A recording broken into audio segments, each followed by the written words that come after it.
So I'm here with Chris Bonney, the CEO of Rights at Cineflix Media. Welcome, Chris. Thank you. So Chris, let's start by talking about Cineflix's position in the international market as a mid-sized company. How's business working for you at the moment? Going well. I think that the time in the market is good for us. We are a mid-sized player with enough scale to have leverage with our broadcast buyers, but flexible enough to work closely with producers to meet their changing needs, project by project, and really get the right balance of service into the deals we're doing with them. So it feels like it's a good moment in time to be a player like Cineflix. We're proud of our independence. We're able to be flexible. We've got a really strong team. I think if you look at the recent surveys that have come out, our revenue per hour is really way up there in terms of what we generate for our catalog. So I think we've got exciting times ahead as well, playing with that kind of position in the market. So yeah, it feels good. So where do you see the growth of the company going forward? What are you sort of really targeting at the moment? I think we're looking for more ways to bring content into the business, both internally through Cineflix and externally with third-party relationships. I think it's definitely the moment in time to be either an owner or a distributor of content in the marketplace. There's plenty of demand out there. There's more buying outlets than ever before. So we're looking for ways and means of kind of putting an accelerator on that side of the activity. So within the third-party side, we are helping to bring new relationships together with first looks, with development deals, with significant deficit advances to get projects greenlit. And already, as well as catalog acquisitions as well, which we've been exploring as well to really put some additional scale through. And then internally within Cineflix, we've been looking at first look relationships with external creatives. We've also been entering a number of joint venture partnerships and expanding our genres as a result. So we're well into kind of scripted activity with our relationship with Buccaneer. In addition to what we've got with our new Cineflix scripted division, of which Pure is the first project. And then also we're expanding into light entertainment as well. We have a really exciting relationship with Duncan Gray and his 2603 Entertainment Company, which is going to bring more shiny floor and entertainment concepts through. So genres as well as business models really is what we're looking for to put new focus on content growth. It seems like a good point to ask about your latest slate. There's lots of new shows coming out for the Cineflix stable. Can you tell us about some of those? Yeah, we really good time at the moment. I think we're here with a, as you say, a kind of a nice spread and variety of content. We've got a couple of titles that we've got here at the moment. So whether they're a result of mostly a result of the sorts of relationships we're trying to develop. So the show, which is called World War II's Greatest Escapes, is a result of a deal with Sea Dog Productions, a development deal, and that's a 4-part commission for Channel 4 that explores how the Allied forces were able to escape through treacherous terrain into freedom during World War II. With the Allied forces and the resistance organizations that were operating in World War II.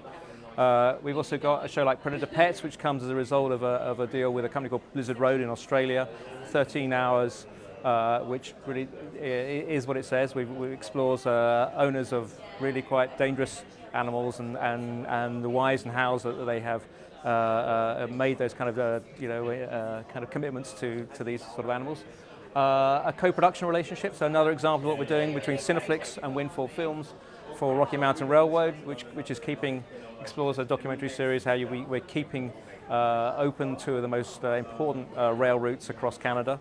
And then also maybe a true crime show called Homicide: Hours to Kill, which is part of a real focus we're putting on volume true crime to meet a fast-growing demand in the market in that area. So that's a Cineflix production that's rolling out successfully as well. So that's a kind of a feel of what's going on at the moment in Cineflix. There's been an influx of subscription video on demand players really changing the model for distributors. You guys have certainly made the most of the opportunity, but how are you playing with those guys, and what's the key to striking the right deal with them? I think, as I said earlier, the S4 market has really excited an interesting level of change across all levels of the sector. There are new buying outlets within those parties themselves. There are linear broadcasters and players who are responding very directly to that competition. So there are more buying points than there were previously, but also they're providing a very interesting partnership by working directly with the SVOD players. So to the point, it represented around 25% of our turnover last year. So the secret, I think, there is, I think as with all content at the moment, is working out the business plan for each individual piece of content, working out what's required for it in terms of revenue generation, the speed of the revenue generation, the route to market, and really picking the right horses for the right courses with those projects. In some cases, going there first is absolutely the right route. In other cases, going around the territories and seeing what you can amass through the kind of linear routes is the other way. So I think it's just really navigation around the marketplace to get the right route. But they really have excited the market and stimulated the market in an interesting way. So yeah, we embrace that, absolutely. And this all comes back to the question of rights retention, which is increasingly important for distributors. When you go into a deal these days, what are you looking to do to make sure that you're protecting the position of both the producers you're representing and your own self, so you're monetizing it in the best possible fashion? I think there's some very important steps to take in that area. One of those is being involved at the correct early stage in the financing of the show. That kind of goes without saying with a Cineflix show, but we're increasingly doing that with our third-party partners as well.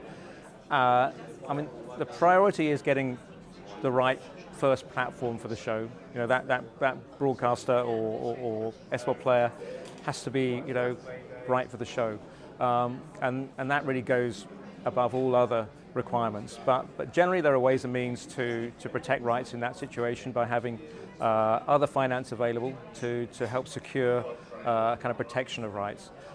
So the initial financing phase becomes more and more important than ever, because there is something of a kind of green lighting slowdown coming from the marketplace.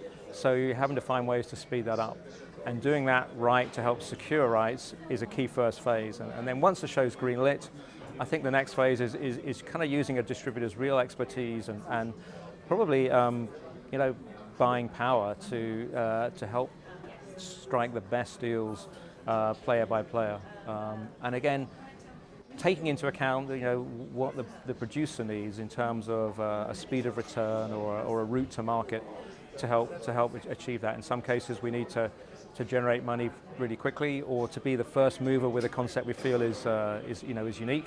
Or in other cases, really, that you're taking a long-term view to maximise the return over because it's an evergreen title.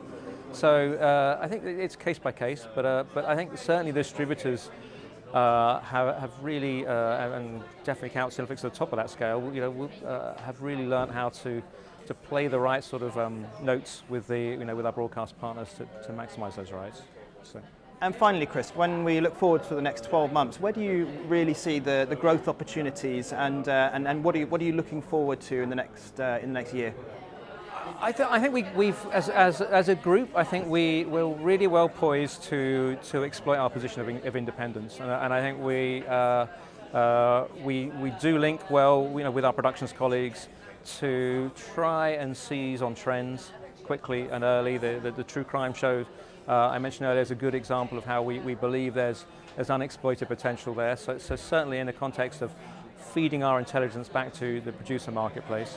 And similarly, I think helping third-party producers get shows greenlit or financed quicker has become key. So we're doing a lot of pre-sales for their new titles and putting in deficit finance to complete the green light. I think there's a lot of need to get shows up and running sort of quickly at the moment because the market is evolving so fast. So thank you very much for your time, Chris.